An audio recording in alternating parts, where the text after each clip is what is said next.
Good evening. The big build-up to Game 7 of the Stanley Cup final is now the big letdown. Boston beat Vancouver 4-0 right in the Vancouver arena, and the result on the streets, depressingly familiar to many people if they think of '94, but this is worse.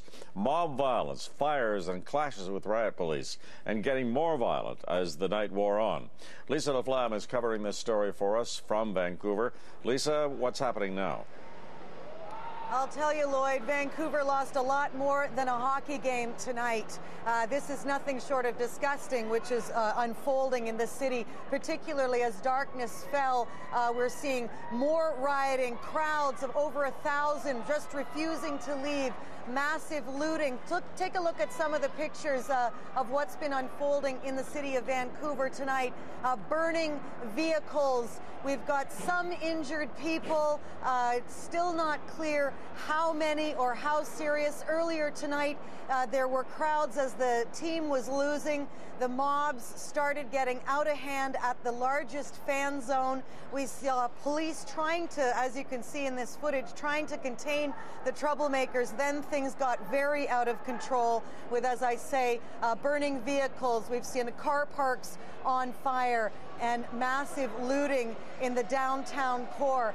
The mayor of this city has just come out and appealed to people. The Solicitor General also saying this is not a spectator sport, begging people to go home. Let's take a listen now to Mayor Gregor Robertson and his appeal to the people of Vancouver tonight. What do you think? Well, we are dealing with a small group of troublemakers. It's a bunch of angry young men who are fighting, who are smashing things up, lighting fires, causing these problems. They will be held accountable, and there's a lot of photographic evidence. We're asking people to keep whatever pictures they're taking on their phones, because these people will be held accountable for this. Identify them? This is the big question, is how to identify them, but there are cameras on every corner. All of this has been tweeted or fed live on, you name it. It is out there for police to use for the future. But Todd Battis, who has been watching this, Todd, there's an appeal from the mayor to get people out of the downtown core, but how much of a challenge is that for people tonight to just go home? Lisa, we saw police on horseback in a long row down in that fan zone, Georgia Street in Granville, and they were trying to break those big crowds up into smaller crowds. We're still seeing people mill about. The problem is getting out of the downtown, which is what the police want them to do. The bridges in and out of the downtown core had been shut down. Transit had been shut down. We understand that the SkyTrain has been stalled, making it very difficult for people who don't live in the downtown core to get where they need to be, get where police want them to be. So certainly an obstacle at this hour, Lisa.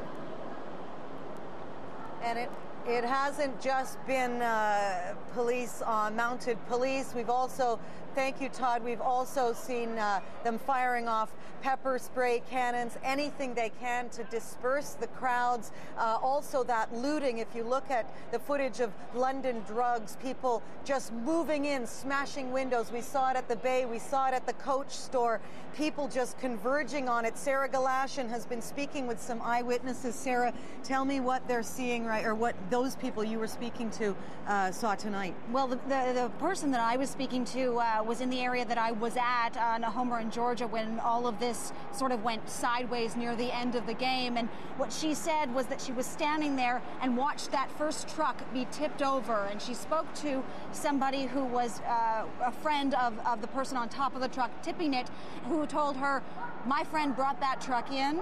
He intended to, if the Canucks were to lose, tip it over and light it on fire. And so what the mayor is saying about this being a small group of people may well be the case, that they had come in with this intention, that there was a sort of feeling of this is our time. It was a very young group of people who were in that fan zone. In comparison to other nights, we had young adults, there was a lot of alcohol, there wasn't a lot of control because the crowd was so large they couldn't fence it off with checkpoints. And we also spoke to a few more people, and let's listen in to some of the eyewitness accounts of the people who were on the streets, people who did not want to see their city deteriorate in the way that it clearly has. Your city right now? Oh, it's embarrassing. It's embarrassing. I wish we'd grow up a little. It's I mean, the world's watching this right now, and it's just like, truthfully, what does Vancouver deserve to win when this is the kind of response that we have? It sucked. Like, it was impressive to do so well in the playoffs this season and then lose, but I mean, I don't get why it's like Vancouver lost, let's blow up our own city. I don't understand how they can turn something that's supposed to be joy, like, at least at the very worst case scenario, depression. Let's be sad. Let's not riot. Yeah.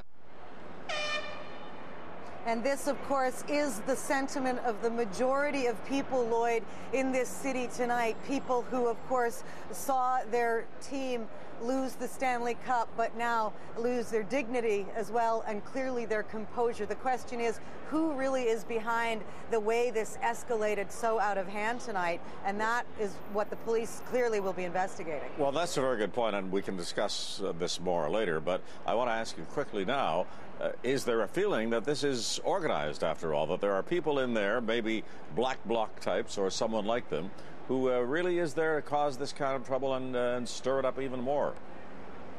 There certainly seem to be agitators in the crowd, particularly keep in mind that the worst of this in front of the Bay in downtown Vancouver is exactly where 1 year ago, or during the Olympics, there were organized groups, anti-globalization protesters and Black Bloc, who took over that very same area. So again, it's a big question mark, but as I say, there is plenty of footage for the police to be able to sort of zero in on who's behind this. All right, Lisa, we'll get back to all of this later. Right now, we're going to bring you some other news.